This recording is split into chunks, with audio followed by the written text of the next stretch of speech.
All right. So let's jump into this. Sure. All right. What are your thoughts on AI? Given that you're in post-production, you've been in it for how many years? How many decades?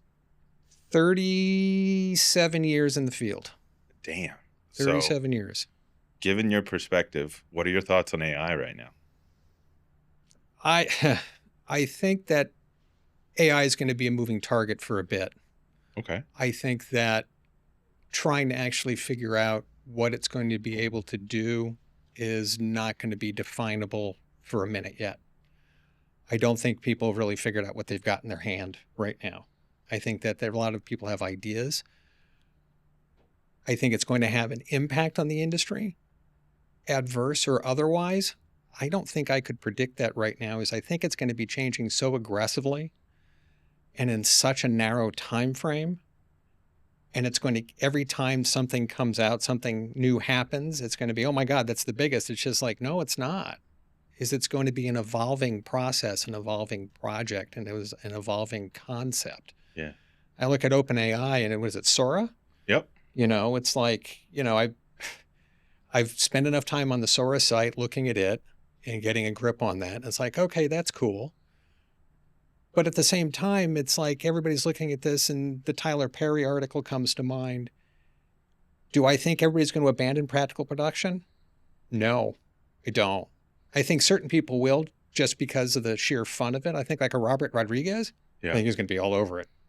He's going to be all over it. Well, I mean, you make me think of Sin City when you talk about that. Yeah, exactly. Because he is so forward thinking with that sort of thing. It's another tool for the toolbox. Yeah. But if you look at somebody, you look at the guys who still shoot on film. You got a Chris Nolan, you've got Spielberg, you've got Scorsese, you've got Wes Anderson, Paul Thomas Anderson. You've got these guys who are still shooting on film and will not make the migration to a digital format because of the way film looks, right? But for how long, you know what I mean? Like, because they're already older. You know what? I think that, look, when digital technologies really started to hit, right? I can come at this from a photography perspective with my background, and I can come at this from a filmmaker's perspective with my background, right?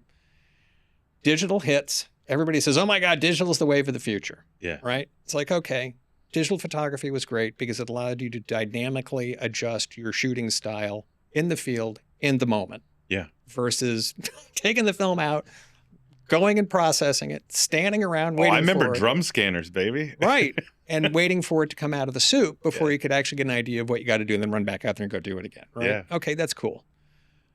But film cameras all but died. Nikon, Canon, everybody's film lines died. Film motion picture cameras started to die. All these digital cameras come out. That's right. But now there's this big resurgence. Has been for a minute. Film is not dead. It's just having a more nuanced renaissance, so to speak. I think AI is going to have an impact on all of this, and I just don't know how it's all going to manifest. I think that the way the technology is evolving, every 4 to 6, 8, 10, 12 months tops, there's going to be some watershed moment. Yeah. There's going to be. There's always watershed moments in the industry. There's going to be some back up against the wall situation and everything's going to change. Yesterday was actually the 13th anniversary of one of the biggest watershed moments in this industry. Which was? The earthquake in Japan. Yeah. It put all of Sony's media manufacturing literally underwater. Okay. So, all right. So here's the way to look at it. You're educating, I'm sure, a lot of people, including myself right now. So at the point at which that occurred, television, 99% of television was acquired on videotape. Okay. Right? You'd had film-based television shows for sure, but tape was made at some point and it was always delivered on tape. File-based delivery and acquisition wasn't really a thing, but it was a thing. So the earthquake hits, and at the point at which it hit, I was already well down the road on developing a file-based workflow with the fulcrum being XD-CAM, which is an optical format. Okay. Right? Yeah. So you have these XD-CAM disks. XDCAM was a true file. Is that mine? Oh, God. See, they know you're saying some good shit, so your AI's checking up on you. Fuck that. I turned my phone off. That just awful. was awesome. Yeah, I don't want to hear that. So, all right. So XDCAM, Right. it's file-based format. The fulcrum of file-based workflows that I was looking at that moment in time was XDCAM, because you could reclaim it, because it was a true file-based format. Right. It writes to a disk. It has a hierarchical directory structure and files. Right. Right. You could import them, but it was a kind of a wonky process, but it worked, and it was weird, but it definitely worked. Right. Okay. But what I was playing with was an actual reclamation whereby you'd rip the files off and put it onto another storage medium and then link to it via Avid and bring it into Media Composer. Yeah. At whatever resolution you want. Because if you brought the proxy files in that were sitting on the XDCAM disk itself, they were really compressed, kind of crunchy looking, and they were very demanding of system processing and resources, so they would kind of drag the system down. So it was really hard to work with them. Yeah. If you could import them or link to them and then transcode them to a format you wanted, you had a lot more control over it, right? But the fulcrum was really being able to reclaim disks, which meant that you could go out and shoot an entire television show on these disks, take them back, rip them all to another storage platform, work with them, archive them, delete the disks, Yeah. reuse them in perpetuity. Because Sony had at the time a documented 1,000 write limit on them, right? Okay. So I was looking at this and was playing with it. I had been since 2008 or 9 is when I'd seen it. I think the first time I saw it was 2007. Okay. And so 2010, we were really playing around with it. 2011 hits. The earthquake literally hits. Yeah. And I arrive at the office the morning, first day of business following the quake. Where were you at that time? 51 Mines. 51 Mines. Okay. And my boss knew we were working on the project at the time. Yeah. And he said, I got to go jump into a meeting. He says, we don't know what we're doing for media. We had 2 series teed up to shoot and no stock.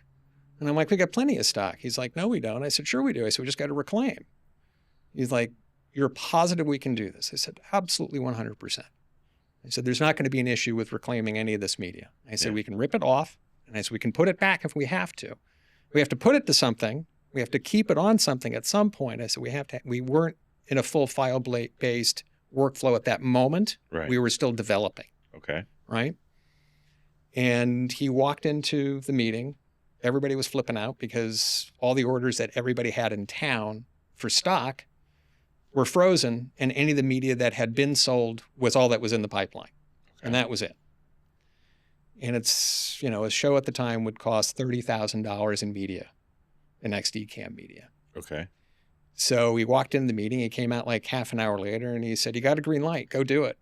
He said, start ripping. He says, you just save everybody's ass on this. And he said, we're going to look like heroes. We're actually going to be not dead in the water until online, because that was still tape. Yeah. Because people were selling SR and HD cam out of the back of their cars at that point. It was like Johnny off the truck specials. Yeah. It was that bad. Johnny off the truck. And that was literally the fulcrum for the shift into file-based workflows, because within that same breath, we had already been developing, and again, this is a collaboration with my boss.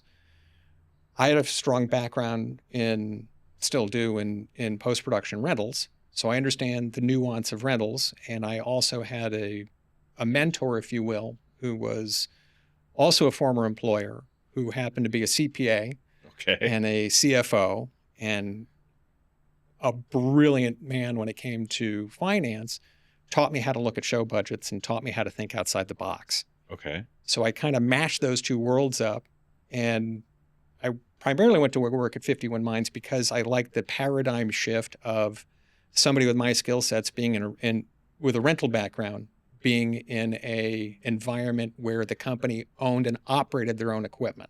Yeah. Because I could actually help them make more money. Right. By defining process. So my boss at the time and I worked out this whole presentation, and we went and presented it. And it didn't go over great to begin with.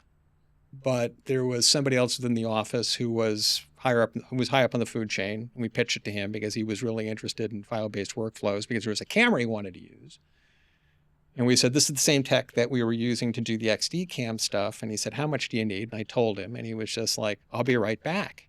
Okay. He came back in the office 20 minutes later and he said, take the paperwork to Ben. He'll sign it. You guys, you got a deal. Go make it happen. Yeah. Just don't fuck it up. Right? Yeah.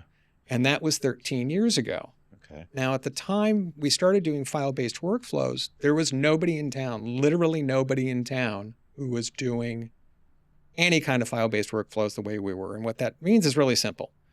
Tier 1 and Tier 2 storage and archive. Okay. That's all like state of like the norm, right? It's not state of the art. It's just, that's the norm. Right.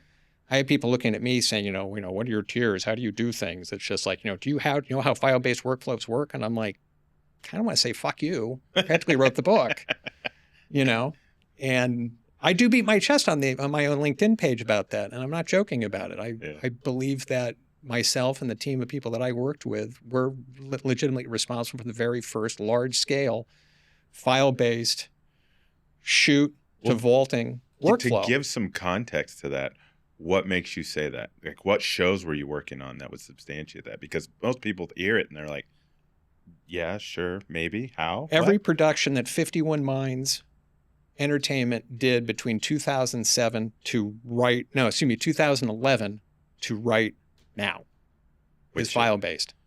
Educate people who may not know. Just drop some File-based or shows? Yeah, just name drop some of the shows because people get, they can only see what they see. Sure. You know what I mean? So they don't see how, the steak is made. They don't want to see the cow get slaughtered. They just want to eat. Everybody was like, it's like I had a producer years ago tell me, I don't care how you make the steak. I don't care how you kill the cow as long as I get my steak. Exactly.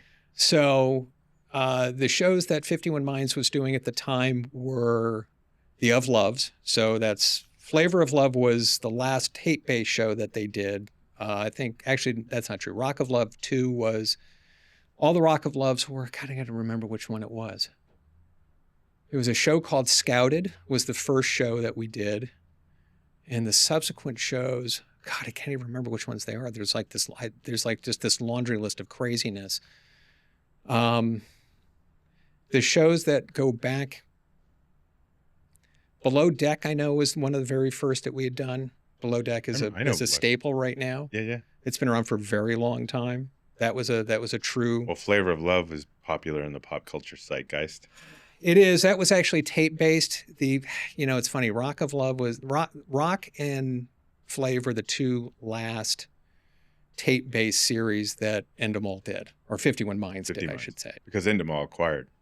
Correct. 51 Minds. Yeah. And then it's so funny. I'm trying to remember I'm trying to remember those shows. It's 13 years ago. It's a lot of episodes. Well, what are some of the other ones? It doesn't have to be just 13 years. Below Deck is definitely definitely the largest show that 51 has done. Yeah.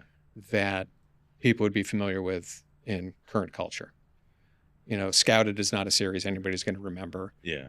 There was a show called Heroes of Cosplay. Uh-huh. It was actually it was actually a charming show. It was essentially a docu-follow about people going to, cosplay conventions. Yeah. No. And building their costumes and the dramas, and we've hosted a couple of events in some of our venue stuff. It's like it was a really tough show to do, but it got done. Okay. There was a show for Sony that we had done that was called The Player, I believe. And it was essentially like an elimination series to be a tester for Sony PlayStation. Okay.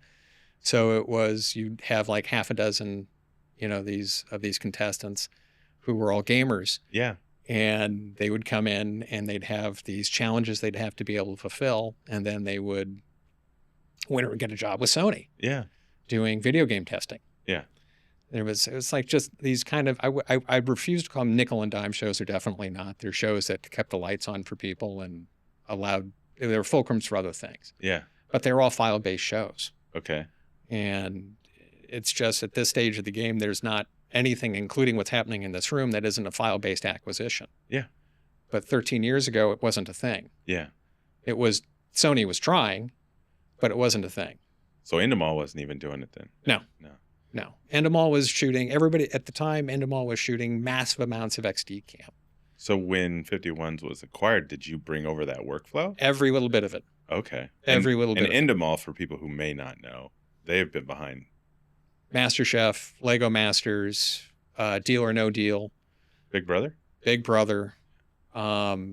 Big Brother, I've never had a lot of involvement with because it was more of a licensing agreement. Yeah.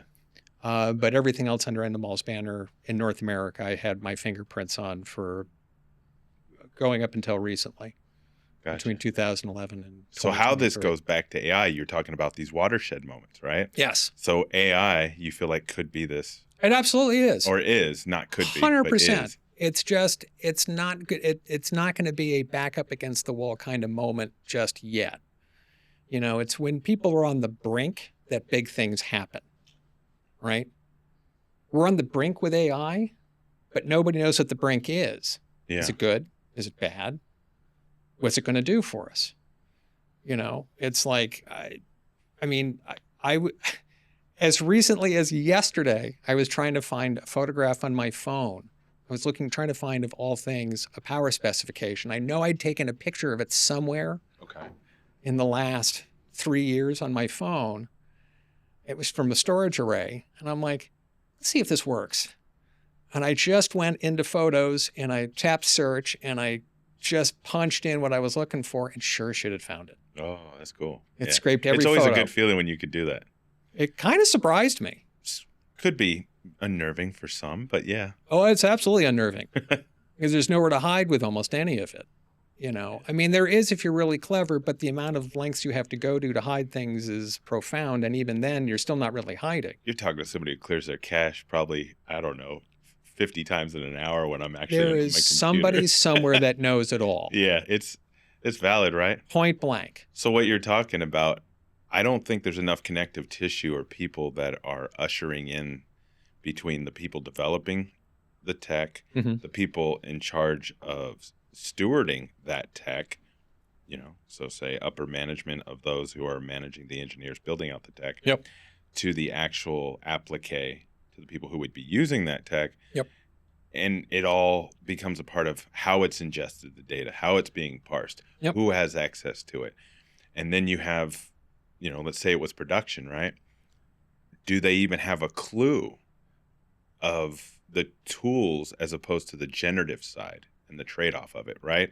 Like nobody has enough of a holistic view of all of it, but they're also not talking to one another while Right. in development, which is part of the disconnect, I feel like. You know what I mean? Because if they would do more discovery where they would connect the dots to their end user now, because a lot of these companies have budget. It's not like they're operating on shoestrings. Right. So why not start the conversation before writing a line of code? If you're a startup, and especially from venture capital, we always suggest to anybody who's coming out with new tech, we're like, will anybody buy it? Will anybody use it first? Okay, how can you prove it? You don't have to write a line of code to find out anymore. You can come up with static mock-ups using things like Figma or Sketch. But if you have an understanding of how it's going to use, you also can identify how it could be problematic. But you don't write a line of code because the moment you start writing code, you're burning money until it's monetized. Yep. But in this particular scenario, you're not just burning money, you're building something that you don't know how the market's going to receive it and the ramifications of it. Well, They're not doing enough of that. you see, the crazy thing is, though, is that this is no different than any other person in a, if you think about it this might be a little bit labored, but if you look at the way people sell technology, Okay. right? AI is not going to be any different. I can't tell you how many sales calls I've been on where somebody is selling a widget Yeah. or a product, whatever. Just call it a widget. Yeah. And it's like, the widget does A, B, C, D, E, F, and G. You want to buy one. It's just like, what's it do for me? Yeah. It does A, B, C, D, E, F, and G. It's like, no. You need to show me what it's going to actually do in my world. You have to understand what I do for a living in order Yeah. for it to be useful, Yeah. right? AI is not going to be any different. It's going to take somebody who's forward thinking to sit down with a product, a project, or both and say, look at this. That's kind of interesting. And then to go show somebody else, and it's going to be like, okay, there we go. Yeah. Right. But it's somebody's got to actually come up with an idea of how they want to apply it. Right now, they've got this tool, but nobody knows what to do with it. Yeah. And I'm sure there's people that do, to be fair. I know there's lots of people that No, do. there's plenty of intelligent know? people out there that want to connect the dots in these 100%. ways, but there's not enough actually happening. There's a lot more development than there is applique, but Right. part of the problem that I think we have now is that, to your point about being able to find a photo, is the ingestion of data. Oh, So whether or not it's utilized properly in market for something like production, right? Yep. That data is still being ingested. Mhm. So who has access to that data? And what can other people build with the ability to access data that's constantly being ingested? oh yeah. You know what I mean? So it's 100%. But that's what everybody's talking. I mean, it's Yeah. interesting you say that though, but that's part of the problem is what, it's like the New York Times is screaming about these AI tools being utilized on commercial information without paying the commercial license holder. well, New York Times To has never teach been it. good at figuring out how to monetize themselves either. No, well, Since the digital age. they are, but they're not. Yeah, If you yeah. look at a newspaper, the New York Times is doing a better job monetizing themselves than almost any other newspaper in the United States. Think about that objectively. Yeah. It's like you want to play the crosswords on the Times, you got to pay for it. You want access to the cooking section, you got to pay for it. But how long will that market sustain? Because who's the demographic of that market too? I'm one of them, but I granted I'm older, Right. but at the same time, I still like reading my news. I need a little bit neutrality in my life. Yeah. It's like the talking heads on screen. Just No, yeah. It's like, does that mean the New York Times is neutral? They try to be. Okay. In news, that is kind of the goal. Is you want to present Just the with facts, baby. objectivity, Right. right? But them screaming about, and it's not just them. It's if you've got an AI tool set and you're pointing it at this laundry list of motion pictures and television shows and all this information that is not necessarily in the public domain and using it to teach your AI how to do something. Yeah. And then that person turns around and sells the product back to the people from whom they've used, without their permission, their content to teach it. That's disingenuous. I mean, how many things have been regurgitated or bitten and sampled, right? No question. No, it's valid what you're saying. It's just interesting. How do you balance and reconcile it? I don't know. And Yeah. that's part of the reason why everybody's screaming. It's just like, the Tyler Perry component. Yeah. Him pulling back on an $800 million expansion because he's trying to provoke a conversation about AI because he thinks that it could have a practical application for the way he likes to make his movies. That's great. Well, he owns a zip code in Atlanta. He's bigger than Oprah. Right. Which is kind of saying something, Yeah. But is it really that strong right now that he should push pause? Probably not. Is him pushing pause deliberate to provoke a larger conversation? Yes, it should be. That's the hope. I guess the optimistic side of it is hope it's that, because there's other chatter like we talked about. Like, Oh, yeah. is it his lawsuits? Is it the idea that there might be another strike? Like all these. Well, that's the thing is like AI doesn't go on strike. It doesn't care. No. It doesn't know. It's just Yeah. it needs a set of fingers to tell it what to do. Yeah. And at some point, it's not even going to need that. That's true. It's valid. And Yeah. that's kind of where I think everybody's kind of spooked is they don't know what to trust. And they should. Yeah. Well, You because know? the internet has allowed us to communicate in a way that so much is built on top of the premise of the value that's been built from it, right? Yep.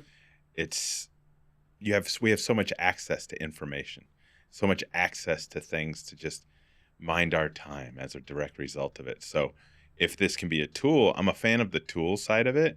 The generative side of it, that's where a lot of it, needs to be fleshed out. But the tool side of it, definitely for it. But as humans, obviously, we need to find new ways to create value, right? Look, there's a conversation I've had with more than one person over the age of 50. And that we all have kind of a similar perspective on things. And that is that we all wish to remain relevant, Yeah. right? Retirement is a thing that I think everybody needs to kind of get a grip on. Yeah. Because everybody thinks, oh, I want to retire, I just want to sit on my ass. It's just like, no, it's like retirement to me is still doing something you love, but when you want to do it, Yeah. Yeah. right? And as we age, it becomes progressively more challenging to do so. In the new world of AI, Mm-hmm. does it make us obsolete faster? Or does it take those of us who can be forward thinking at any age and allow us to continue to proliferate? I don't know. Yeah. I think that it's like any other tool set. It's just like you can get somebody who's really gifted and you get somebody who's not. The trick is knowing what you're gifted at versus not. Yeah. And I know a lot of people right now that are in full pucker because their tool sets are very limited, Yeah. Well, I'm of the opinion if people can maintain their curiosity, Mhm. it keeps them open to learning. Yeah. If they're open to learning at whatever age, they're always going to have more options. Oh, but a big time. Right? So that's the hope. All right. Big time. So another question Mhm. would be how, and I'll specify what today is. Today's March 12th of 2024. Yep. Where do you see post-production going as we move forward? And I know you've been on the back of a huge change because prior to the pandemic, Yep. you had a role, and then even more recently, real estate side of things that, the company was in the building of just downsized substantially. Yep. Not because they're not doing well. Yep. They realize they don't need it. Well, they realize they don't need it, but everybody's getting their clocks cleaned. So share, where do you think post-production, production as a whole is going in the future? It's going to be some sort of a hybrid environment. Okay. Pre-pandemic, we were all in an office, period. You had edit bays, you had a team of people coming in every single day. Yeah. You had to have the real estate to support it, period. A lot of infrastructure, a lot of real estate, a lot of wiring, cable. Like what, 60,000 square feet we're talking here? Depends what you're doing, but easily. Yeah. Easily that. Okay. Sometimes a little bit less, sometimes a little bit more. It really depends on the size of your company. Okay. Endemol's facility is 90,000 square feet. 51 Mines was 60,000. Was. And 2/3 of those spaces, more or less, were post-production dedicated or production dedicated. Oh, yeah. There was 200 plus systems and, all sorts of different applications, whether it be producer stations, which are single station workstations that work or single system workstations that are in a cubicle, or three monitored systems in an edit bay for an editor, or a color bay, or whatever. Those all require dedicated real estate. Okay. At this stage of the game, all but the color bays have been remoted. Okay. And even color bays can be remoted. It's just the pandemic hit, it forced everybody to go home, period. So we all had to pivot. The early days of the pandemic was miserable for everybody, period. There's no fun. The stress was unbelievable. And we, at Endemol and 51 Mines, we sent everybody home with hard drives. Yeah. And it was local workflow, and it was awful. But we got it done. Everybody did. Yeah. And then it became workstations in the office and remoting into the workstations. Yeah. And then it becomes, well, hey, now there are people with dedicated data centers and I don't have to have an office. Yeah. So the big nightmare, or the conundrum that people have right now, is that you've got these companies, and the studios are part of this, where they've got these massive investments in real estate that they're paying a lot of money for, and there's nobody standing in them. Yeah. Because everybody's working from home. So all those workstations, if you're watching your money, your workstations are sitting in a cubicle, and you've got people in your office still taking care of the equipment, and you've got the editors still at home. Yeah. When the leases roll, you let go of the real estate, you go build a data center, or you engage somebody that's got one, and you put everything into a concentrated environment, and you are paying for the real estate that you need, not the real estate you have. I mean, that's what it's going to be. That's what it was and what it is now. What it probably will become at some point is some combination of a data center that hosts remote editorial equipment, workstations, systems, and actual edit bays. I've had conversations with people in the last few months where they actually want edit bays. They want to talk to people. They want to be able to walk down the hall and go sit in somebody's edit bay. Okay. Does that mean people are returning to the office? No. It means that a handful of people will, but not all the time. So there's going to be this component of, I'm going to work from home for a week or two, and then I'll be in the office to go work with the producer because that's what they want. So is it going to be almost like a cloud kitchen, but cloud edit bays? You know what I'm talking about? I do. I don't. And cloud computing is another component too. That's another bag of tricks. Yeah. Cloud computing is, there are absolutely heavy hitters that are working on cloud computing right now, but that's another evolution of this. The data centers that we're talking about in this particular conversation consist of individual workstations. Okay. That people remote into directly. Yep. What the future will be in the next, I really don't know a time frame. I know of at least one studio, at least one, a real heavy streamer that is developing cloud-based editorial and distribution. So there's no workstation. It's just a big server that they cleave space off of, virtualize it. It's a VM. Yep. You remote into the VM and you go to work. Yeah. Now, there are people doing that right now. Yep.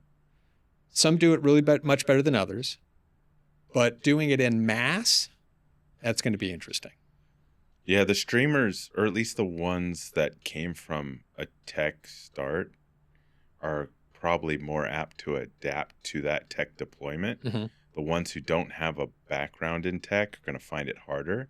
They're going to want to work with third parties more because they already don't know how to build out their tech stack for what they have now. Yes.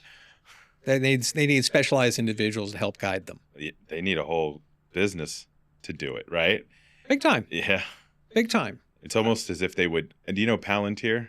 I don't. It's a lot privacy security related. It was something that Peter Thiel started, tech company. But it's almost like they need to acquire a company like that or stand up a company like that, which would mean they would have to diversify their value proposition in a way to they're either going to invest in it or they're going to create a model that allows them to also make revenue off of other things they build for other use cases. Go find a company that's already doing it and go buy it. Yeah. Avid did that for years. Yeah. That's how they built the company. It wasn't the only way, but that's how they ended up with Pro Tools. That's how they ended up with a lot of different properties, is they just kept gobbling up other companies to bolster themselves. Look what Blackmagic did. They did almost the Apple thing, right? Yep. They built software that they give away. Yep. And Apple turned the corner when they started giving their OS away. Right. And they would give all these things away because prior to that, remember, we used to have to pay for OS upgrades. Oh. If you're of a certain age, you don't know a world where when somebody comes out with a new OS that it's just automatically can be uploaded or, be part of your new system. Oh. They don't understand that you used to pay money for not at all complete operating system upgrades. Blackmagic turned the world of hardware on its ear. Yeah. It's like Terranex is another example of that, right? So they bought, Terranex when you want it. So you have two big competitors in that world, right? In standards conversion, you have Terranex and you have Alchemist. Okay. Right. Alchemist is like, people say it's the gold standard. Don't possess enough engineering prowess to be able to say one over the other. Okay. The way it's always been explained to me is that Alchemist doesn't own Terranex. Okay. In ability, but it's like just that little red hair better. Okay. Right? But that's a 6-figure purchase, that piece of equipment. Oh.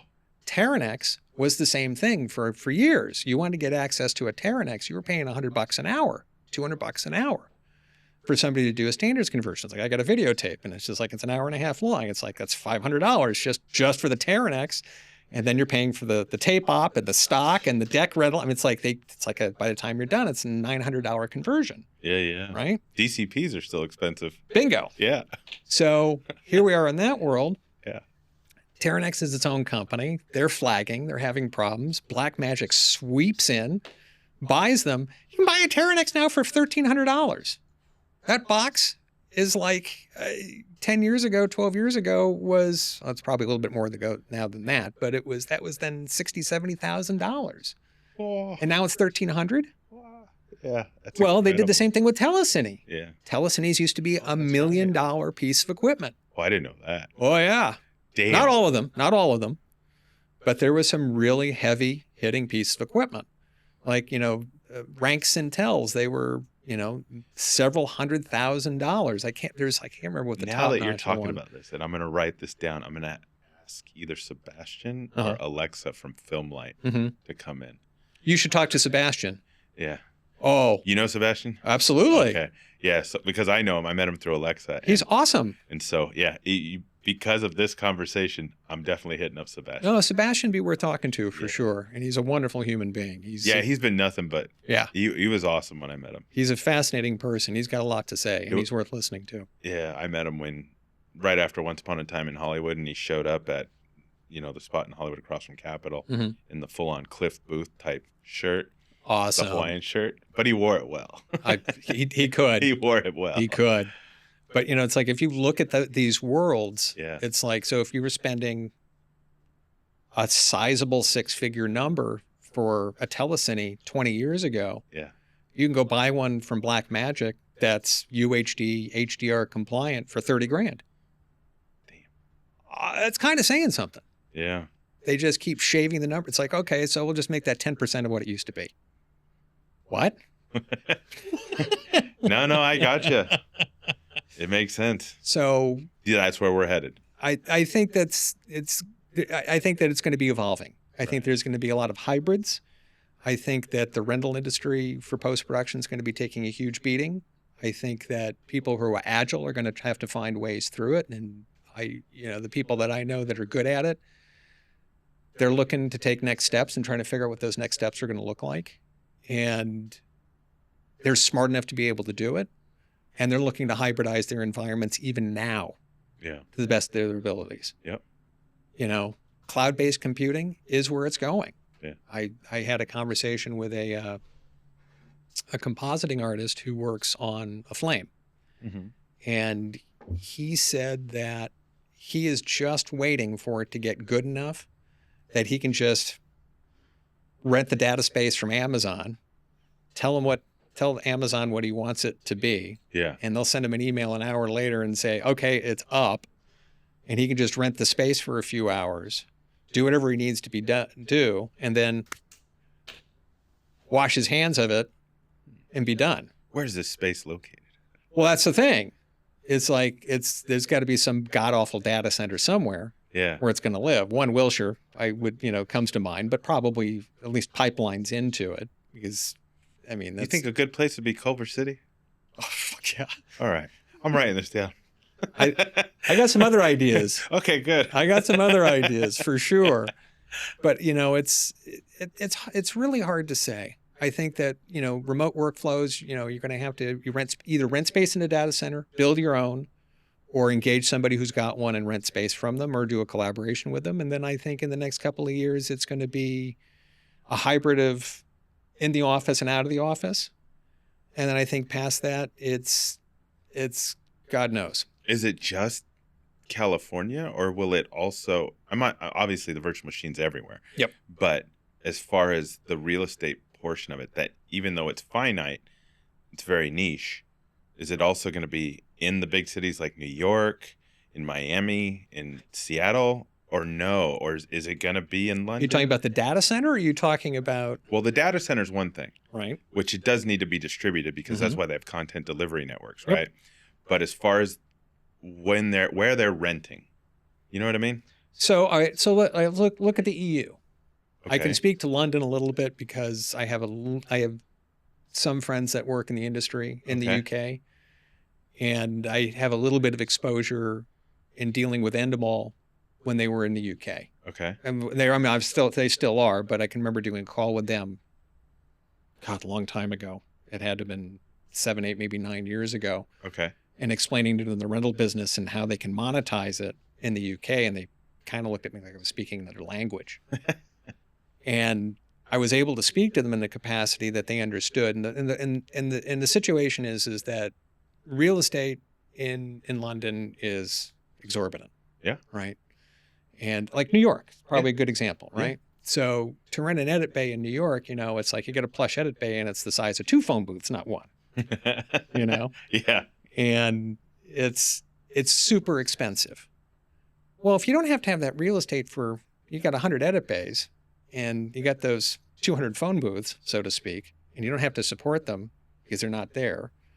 They're living in some data center somewhere. It doesn't even have to be in New York State. Yeah. Why not? That's the thing is who's got the best tax breaks? Who can work with you on your accessibility, or the data rates equitable enough that you can make that work? Vancouver still have big tax breaks? I don't know. Because now it's funny. It's almost like you just want these data centers to give you tax breaks. Well, and that's kind of the thing is that there's got to be the way some of the states, the reading I'm doing, and I'm still trying to educate myself, so I've got a couple holes in my knowledge. What I'm seeing in what the states are offering right now, they are all getting kind of savvy to how they issue the breaks. Yeah, yeah. No, I mean, right? Because you find the loopholes. The business has milked the cow for sure. Yeah. I've exploited loopholes and then been asked how I did X, Y, and Z, and I told somebody how I did it, and then it's come back and the loophole disappears. I'm like, what the fuck? Yeah. It's like because I shared all that great info. Right, I gave it up, right? And it has happened. I did it with a manufacturer at one point. It was hysterical, and they figured it out. They're like, that's kind of smart. And I'm like, yeah, I know. It's like, don't fuck it up. And they fucked it up. Whatever, it's okay.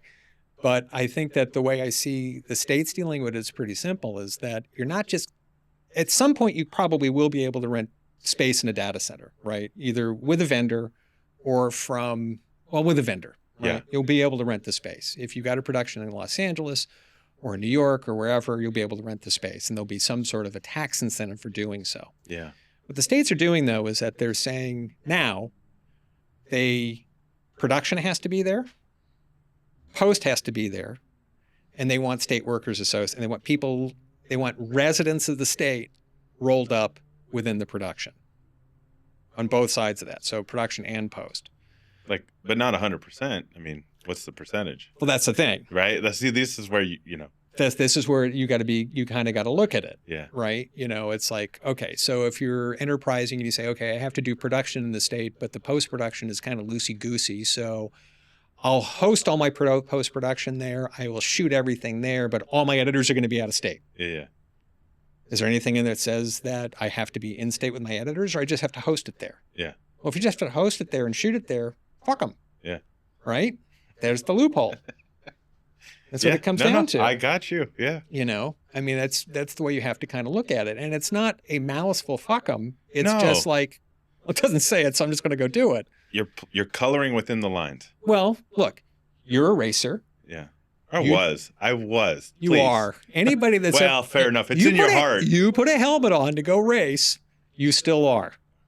It's just that The stupidity is definitely there. we all The immaturity is always knocking on the door. Right? I put a helmet on to go have fun, and I raced. I call myself that.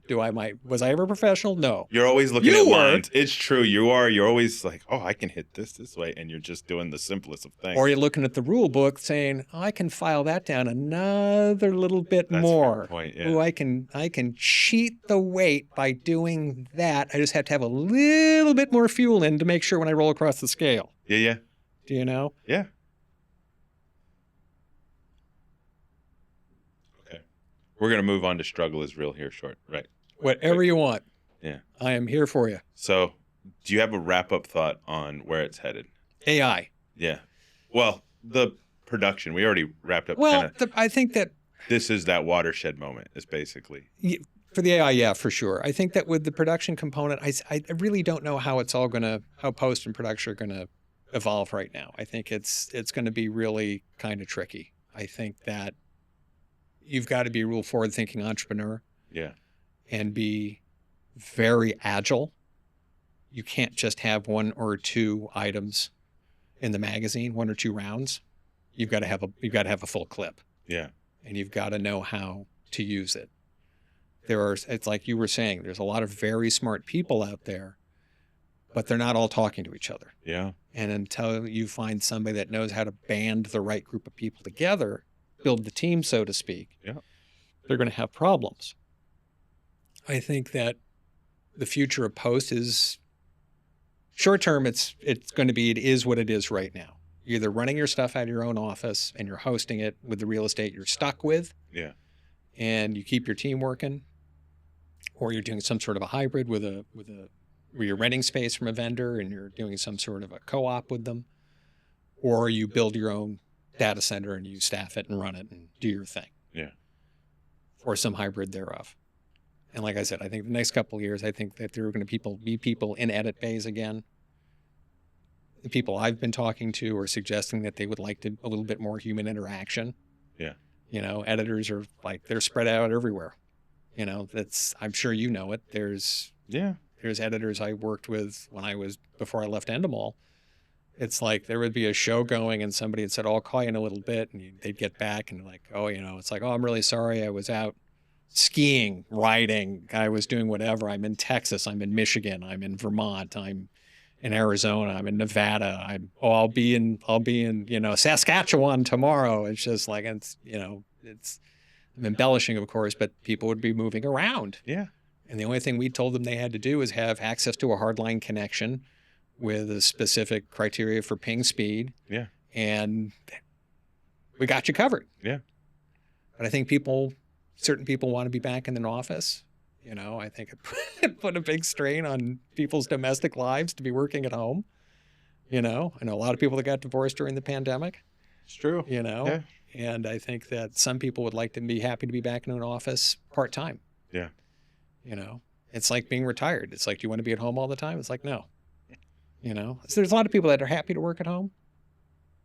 And I think that there's going to be a hybrid of some sort. Gotcha. I think they're looking forward to the creativity and the overlap with being around other people. Because you're isolated, you don't always get the interaction with the other people that you're working with, especially editors. Yeah. Are they learning from each other all the time? I would say not. But the interaction that they get to have with each other, because, oh, I want to go hang out with Joe. Yeah. I want to go hang out with Fred. Yeah. Oh, what are they working on? Oh, that's a cool cut. How'd you do whatever? Yeah. Are they all like that? No, but there's an interaction that is missing. Yeah. No, that's valid. But I think that's where we are. All right.